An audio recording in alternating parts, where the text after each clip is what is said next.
చెడిపోకుండా ఉండండి, అదే నేను కోరుతున్నా. ఆరోగ్యం చెడగొట్టుకోవద్దు, ఫస్ట్ ఆరోగ్యం చెడగొట్టుకోవద్దు, బుద్ధి చెడగొట్టుకోవద్దు, మనసు చెడగొట్టుకోవద్దు. ఈ 3 బాగుంటే ఎక్కడైనా అలా పైన బతకొచ్చురా అన్న.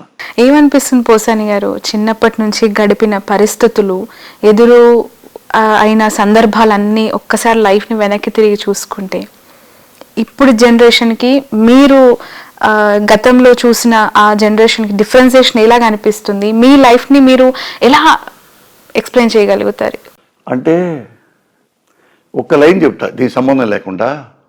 ఒకప్పుడు మేము చిన్నప్పుడు ఉన్న పెట్టుండేదంటే ఊళ్ళో ఎన్ని పార్టీలైనా ఉండుగాక ఎలక్షన్ దాకా వాళ్ళ ఓటు వాడేసుకుంటాడు, వీళ్ళ ఓటు వీడేసుకుంటాడు.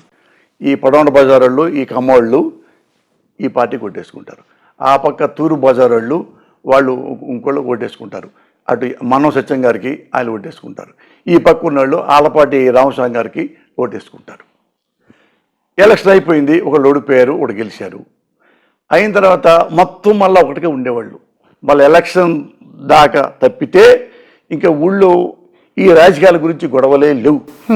మళ్ళా అదే పగతో ఆ పక్క వాళ్ళు ఈ పక్క వాళ్ళని చూసుకోవడానికి అవి కూడా లేవు. నేను ఉన్నా, అందరూ మళ్ళీ గెలిచి మళ్ళీ అయిపోయిన తర్వాత మళ్ళీ అక్కడ కూర్చొని పల్లెటూళ్ళలో అక్కడ టీలు తాగుతాం, కబుర్లు చెప్పుకుంటా, అట్లుండేది. ఇప్పుడు రాజకీయ నాయకులు ప్రజలను చెడగొట్టారా, ప్రజలు రాజకీయ నాయకులు చెడగొట్టారా అని పక్కన పెడితే ఇప్పుడు ఏంటంటే ఓ నుంచున్నాడు చంద్రబాబు నాయుడు ఎలక్షన్లు నుంచుంటున్నాడు, జగన్ గారు ఎలక్షన్లు నుంచుంటున్నాడు. నుంచుంటే ఏమవుతుందంటే మనం బాగా ప్రాపగాండా చేసుకొని బాబు గారిని గెలిపించాలి, తప్పలేదు. ఇప్పుడు అలాంటి వాడు జగన్ గారు ఆయన ఆశలు ఆశయాలు, ఆయన ఏం చేసిన సర్వీసు అవి చెప్పుకొని జనాన్ని మనం మొబిలైజ్ చేసుకొని మనం గెలిపించుకోవాలి. ఈ ట్రెండ్ లేదు. మన బాబు గారు గెలవాలంటే జగన్ గారిని ఏం చేయాలి? అన్పాపులర్ చేయాలి, ఇంట్లో పెళ్ళాం బిడ్డలు తిట్టాలి, వాళ్ళ అమ్మని తిట్టాలి, వాళ్ళ చెల్లెల్ని తిట్టాలి. ఆయనతో ఎవరైనా చచ్చిపోతే జగన్ మీనే వెయ్యాలి, జగన్ భార్య మీనే వెయ్యాలి, భారతి గారి మీద వెయ్యాలి. దీనికి కూడా తట్టుకోక ఇంకా గెలుస్తున్నాడేమో అంటే మళ్ళీ తీసుకెళ్ళి వేరే వాడి ద్వారా సెంటర్ వెళ్ళిపోయి ఇతను వాళ్ళ నాన్న ఉండంగా ఆ నాన్న పేరు చెప్పుకొని రాంగు రూట్లు సంపాదించాడు అని ఒక రాంగు సాక్ష్యం పెట్టి, ఇప్పుడు ఏంటంటే ఎవరికైనా నిజం ముఖ్యం కాదు, సాక్ష్యం ముఖ్యం. ఒక అమ్మాయి ఒక అబ్బాయి ఫేస్ టు ఫేస్ ముద్దు పెట్టుకుంటున్నారా, ఇది అక్రమ సంబంధం.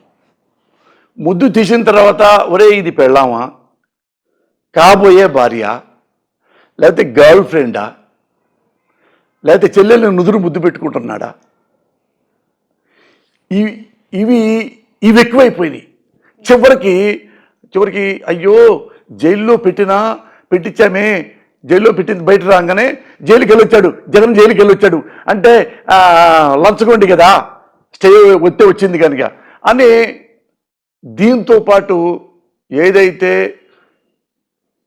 సమాజానికి ఒక గోడలాగా మరొక అద్దంలాగా ఉండాల్సిన మీడియా కూడా ఓటర్ కంటే హీనంగా, కార్యకర్త కంటే హీనంగా, అనుచరుల కంటే హీనంగా తయారైపోయి ఈ జగన్ గారిని ఎలా చంపొచ్చు, మెంటల్లీ ఎలా చంపొచ్చు, మెంటల్లీ చచ్చిపోతే ఫిజికల్లీ ఎలా చంపొచ్చు, ఆ లెవెల్కు సాగుతుంది ఇప్పుడు రాజకీయం.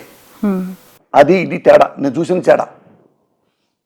అంతకుముందు అందరూ ఆ పక్క ముస్లిమ్స్ ఉండేవాళ్ళు, ఈ పక్క గౌడాస్ పాలెం, ఈ పక్క సాయిబుల పాలెం ఉండేది, ఈ పక్క యాదవ్ పాలెం ఉండేది, ఈ పక్క కమ్మాళ్ళు ఉండేవాళ్ళు, ఈ పక్క తెలగాలు ఉండేవాళ్ళు.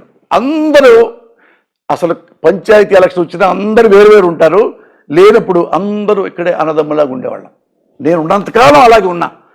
నేను అన్ని ఇళ్ళకి వెళ్ళేవాడిని, అన్ని ఎస్సీల ఇళ్ళకి, ఎస్టీల ఇళ్ళకి. ఇప్పుడు నా క్లోజ్ ఫ్రెండ్ ఉంటాడు బుజ్జి అని మాలపల్లిలో, నేను బావా అనుకుంటాం చిన్నప్పుడు. అప్పటి నుంచి నాది ఇప్పటికీ అదే ఉంది. నేనేం చెడిపోలేదు, మా బావ సాలమన్ రాజు చెడిపోలా. ఉన్నవాళ్ళు మంచి వాళ్ళు ఉన్నారు, కానీ ఇది ఎక్కువ ఉండిపోయిందండి. ఇది ఎక్కువ ఉండిపోయింది ఇప్పుడు. ఇవి నేను కళ్ళ ముందు చూస్తున్నా, కళ్ళ ముందే చూస్తున్నా. ఓకే, మరి దీనికి ఏం చెప్పగలం? ఇప్పుడు ఎవరికైనా సరే, ఏ దేశంలో అయినా సరే, డెమోక్రసీ కంట్రీలో ఒక అధికార పక్షానికి ప్రతిపక్షం ఉంటుంది. రిపబ్లికన్ కానీ, డెమోక్రట్స్ కానీ, అమెరికా కానీ, బ్రిటన్ కానీ, ఎక్కడైనా కానీ, మన ఇండియా కానీ, డెమోక్రట్స్ కంట్రీలో ఎలక్షన్లో గెలిస్తే, సపోజ్ కాంగ్రెస్ గెలిచింది అనుకోండి, బీజేపీ ప్రతిపక్షంగా ఉంటుంది. బీజేపీ గెలిచారు వాజ్పేయి, కాంగ్రెస్ ప్రతిపక్షంగా ఉంటుంది. ఉన్నప్పుడు ఒకప్పుడు ఏమయ్యేదంటే, ఏమండి ప్రధానమంత్రి గారు ఈ తప్పు జరుగుతుంది, ఇది తప్పు దిద్దుకోవాలి మీరు అని ఉండేది ఒకప్పుడు. ఏది అద్వానీ, శ్యామ ముఖర్జీ, ఆ తర్వాత బ్యాచ్లో కూడా ఓడిపోయినా కానీ హుందాగా కూర్చునేవాడు వాజ్పేయి. ఓడిపోయినా హుందాగా కూర్చునేవాడు, అడ్వైజ్ చేసేవాళ్ళు. ఇందిరాగాంధీ మంచి పని చేస్తే శబాష్ అనేవాడు. అప్పుడు ఏమండి ఇందిరాగాంధీ గారు ఫలానా సమస్య ఉండేది, ఈ సమస్యను మీకు తెచ్చాలి. అప్పుడు ఆమె వెళ్ళిపోయి పివి నరసింహరావు గారితోనూ మరొకరితోనూ అందరితో కూర్చొని ఈ ఫలానా వాజ్పేయి గారు ఈ సమస్య చెప్పాడు, ఈ సమస్యని ఎలా ఎరాడికేట్ చేయాలి, ఎలా నాశనం చేయాలి ఈ సమస్యని అన్నప్పుడు తీవ్రంగా ఆలోచించి వాజ్పేయి గారు ఇదిగో దీన్ని ఎలా పరిష్కరించేశాం, ఈ సమస్య తీర్చేశాం, శభాష్ ఇందిరాగాంధీ గారు, థ్యాంక్ యూ. అది అప్పుడి ఆచారం, పద్ధతి, విధానం, నమ్మకం అవి ఉండేవి. ఇప్పుడు ఇప్పుడు ఇప్పుడు పోసాన అనేవాడు ఉన్నాడు, ఒక పెద్ద ముఖ్యమంత్రి ఎవరో ఉన్నారు, లేదా ప్రధానమంత్రి ఉన్నాడు. నేను ఏమండి ఈ సమస్య ఉంది, దీన్ని ఇలా ఉంది, అవునా, అవునండి కరెక్టే ఉంది, ఆ సమస్య తీర్చండి అని చెప్పి నేను ఢిల్లీ నుంచి వచ్చానుకోండి. ఇప్పుడు సమస్యను ఎలా చంపాలా అనేది పక్కన పెట్టి పోసాన్ని ఎలా చంపాలా, ఇప్పుడు సమస్యను చంపటం మానేశారు, సమస్యను చంపటం మానేశారు, మనుషులను చంపటం మొదలుపెట్టారు. అంటే ప్రశ్నించే మనుషులని చంపటం అది ఇప్పుడు జరుగుతున్నది. ఎందుకు జరుగుతుందంటే ఆశ, పదవి, డబ్బు, అహంకారం, పదవి, శక్తి, ఒక వ్యవస్థ, వీటిని నమ్ముతున్నారు.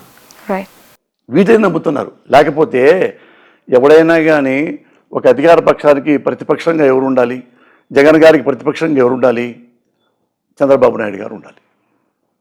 జగన్ గారి పరిపాలనలో ఏమైనా లోటుపాట్లు ఉంటే అసెంబ్లీలో కూర్చొని ఈ తప్పు జరిగింది, ఇదిగో ఈ సాక్ష్యం ఉంది, దాన్ని సరి చేసుకోండి, సరి చేసుకోకపోతే నెక్స్ట్ ఓడిపోతారు, చంకనాకి పోతారు అని అడ్వైజ్ చేసి తప్పులే. కానీ ఇప్పుడు అది న్యాయమైన ప్రతిపక్షం. ఇప్పుడు ఆంధ్రదేశంలో ప్రతిపక్షం ఏంటో తెలుసా? ఒక వర్గం మీడియా. ఒక వర్గం మీడియా అంటే కమ్మ మీడియా, వాళ్ళే ప్రతిపక్షం. ఇక ప్రతిపక్షం లేరు జగన్కి. ఇది ఇండియా, ప్రపంచంలోనే కాదు ఇండియాలో కూడా సరికొత్త విధానం. ఏది మామూలుగా కరోనా వస్తే కొత్త ఇంజెక్షన్ వచ్చింది, అలాంటి ప్రతిపక్షాన్ని రిప్రజెంట్ చేస్తున్న ఒక వర్గపు మీడియా అని చెప్పి బాహటంగా చేస్తున్నారు కదా. పార్టీ అధికారంలోకి వచ్చింది, మీరు ఎలక్షన్స్కి వెళ్ళి అన్ని మెజారిటీ సీట్లు గెలుచుకొని ఎందుకు ఫైట్ చేయలేకపోతుంది? ఎందుకు అధికారంలో ఉండి కూడా ఎదుర్కోలేకపోతుంది ఆ మీడియాని? అది ఒకటి గుర్తుపెట్టుకోండి, మీడియా అంటే ఒక కార్యకర్త కాదు, ఒక ఎమ్మెల్యే కాదు, అంటే ప్రతిపక్ష పాత్ర మీడియా పోషిస్తుంది అని చెప్తున్నా. ఈ మీడియా అంటే ఒక కార్యకర్త అయితే పక్క డోంట్ వర్రీ పో, ప్రతిపక్షంలో ఉన్న ఎమ్మెల్యే అయితే విమర్శిస్తాడు, డోంట్ వర్రీ పో. కానీ ఒక మీడియా, ఒక పేపర్ మొత్తం ఒక ప్రభుత్వాన్ని తిడుతూ రాస్తుంటే, ఒక మీడియా టీవీ మొత్తం ఆ ముఖ్యమంత్రి తిట్టడానికే పొద్దున సాయం దాకా ఆరాట పడుతుంటే ఆ ప్రభుత్వం ఉక్కిరి బిక్కిరి అవుద్ది. ఆ తర్వాత జనం నమ్ముతారు, జనం నమ్మి మన పేపర్ చూసి, మన టీవీ వార్తలు చూసి ఈయన ఓడించవచ్చు, మనకమ్మ వాడిని ముఖ్యమంత్రిని చేయొచ్చు. ఇది ఇప్పుడు ఆంధ్రదేశంలో నడుస్తుంది. లేకపోతే ఒక మీడియా అనేవాడికి ప్రభుత్వం గురించి తప్పులేదు మాట్లాడాలి, ప్రజల్ని చైతన్యవంతం చేయాలి, తప్పులను ఎత్తి చూపించారు. ఎక్కడెక్కడ ఎమ్మెల్యే అవినీతి పని చేశాడు, మంత్రి అవినీతి పని చేశాడు, ముఖ్యమంత్రి ఇంత అవినీతి పనులు చేస్తున్నాడు అని సాక్ష్యంతో మీరు బయట పెట్టచ్చు, ప్రజల చేతివరం చేయొచ్చు. ఏమీ లేకుండా గాలిలో కూడా మనం సృష్టించలేం. అలాంటివి పొద్దున్న నుంచి సాయంత్రం వరకు మీరు జగన్ గారు ముఖ్యమంత్రి అయిన దగ్గర నుంచి ఆ రోజు ప్రింట్ అవుతున్న ఈనాడు పేపరు, ఈ 4 ఏళ్ళు దాకా వచ్చిన ఈ 4 ఏళ్ల పేపర్లు మీరు పక్కన పెట్టుకోండి. ఆంధ్రజ్యోతి ఆయన గెలిచిన మొదటి రోజు నుంచి ఈ రోజు వరకు ప్రతి ప్రింట్ మీరు పేపర్ పెట్టుకోండి. ఆ రోజు నుంచి ఈ రోజు వరకు ఈటీవీ చూడండి, ఆ రోజు నుంచి ఈ రోజు వరకు TV5 చూడండి, ఆ రోజు ఈ రోజు వరకు ABN చూడండి. ఇక్కడ 1% జగన్ గారు ఇది చేస్తున్నాడు, ఈ మంచి పని చేశాడు, ఒక్కటే బోతద్దబిట్టినా కనపడదు. అన్ని బూతులు, అన్ని తిట్లు. మనం అనుకుంటాం కదా జనం ఇప్పుడు కొత్తగా వైఎస్ఆర్ ప్రభుత్వం వచ్చిన తర్వాత ఏందండి ఎలా తయారైపోయారంటే, కోడలు నాని ఆవేశంగా 2 మాటలు అన్నాడు, పేరు నాని కొన్ని మాటల ఆవేశంగా అన్నాడు. అంటే బూతుల ఎమ్మెల్యే, బూతుల మంత్రులు ఉన్నారు, ఓహో బూతుల మంత్రులు. చివరికి కమ్యూనిస్టు నారాయణ కూడా బూతుల మంత్రి అని వాడటం జరిగింది. దురదృష్టం ఏంటంటే ఇంత నాయకులు ఉన్నారు, చదువుకున్న నాయకులు ఉన్నారు, ఈ పేపర్ వాళ్ళు ఉన్నారు. ఈ సమాజం దేని వల్ల నాశనం అవుతుందంటే ఒక బూతు మాట వల్ల నాశనం కాదు. నేను మా అబ్బాయి తప్పు చేశాడు అనుకోండి, అరే నీ కాళ్ళు ఎరగొడతా. నేను తప్పు చేశాను అనుకోండి, అరే డాడీ నీ కాళ్ళు ఎరగొడతా, చంపేస్తా నా కొడక. ఈ బూతు మాట వలన ఇల్లు నాశనం కాదు, సమాజం నాశనం కాదు, బూతు పని వల్ల సమాజం నాశనం అవుతుంది. బూతు పనులు చేసేది ఎవరు? రామోజీరావు. బూతు పనులు చేసేది ఎవరు? బూతులతలు రాసేది ఎవరు? రాధాకృష్ణ అనేవాడు, ABN. బూతులు తిట్టించేది ఎవడు? BR నాయుడు, TV5 అనేవాడు. సాంబడ్ అనే ఒక లఫ్ట్ గాడు, ఒక యాంకరు మాట్లాడేవాడు. వీళ్ళు పచ్చి బూతులు. ఇక్కడేంటి ఆ మాట తట్టుకోలేక ఇన్ని అబద్ధాలు చెప్తారా ఎదవల్లారా అని ఒక మాట అంటాడు పాపం కోడాలి నాని. ఓ బూతుల మంత్రి తెలియదా మీకు తేడా? బూతు మాటకి బూతు పనికి నీ తేడా తెలియదా? బూతు మాటే కనపడుతుంది, బూతు పనులు కనపడవు. ఇది ఇలాగా ఈ ప్రభుత్వాన్ని జట్టాగానే పడగొట్టాలి. ఫిల్మ్ ఇండస్ట్రీలో పోసాని కృష్ణమురళి అనే వ్యక్తి చాలా సుదీర్ఘ కాలం ప్రయాణం చేశారు. ఎన్నో సినిమాల జర్నీ ఆయనతో ఇండస్ట్రీ చూసింది. చాలా మంది మీతో పనిచేసిన వాళ్ళు ఉన్నారు.